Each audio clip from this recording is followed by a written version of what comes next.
কবরের প্রথম প্রশ্ন মান রব্বুকা, অর্থ হলো তুমি আইন মেনেছো কার, সার্বভৌমত্ব মেনেছো কার। নামাজ রোজার প্রশ্ন না, প্রথম প্রশ্ন রাজনৈতিক প্রশ্ন, মান রব্বুকা, তুমি সার্বভৌমত্ব আইন মেনেছো কার। 2 নম্বরের প্রশ্ন আমার দিনুকা, এখানেও নামাজ রোজা হজ যাকাতের প্রশ্ন না, আমার দিনুকা, তুমি কোন দলের লোক,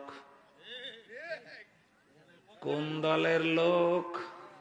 হুজুর এখানে দল পাইলেন কই, দিন মানে ইসলাম, সেটা হলো ইন্নাদ দীনা ইনদাল্লাহিল ইসলাম, দিন মানে কোরআন, লিউযহিরাহু আলাদ দীনি কুল্লি, দিন মানে হলো কোরআন, দিন মানে হলো আদর্শ।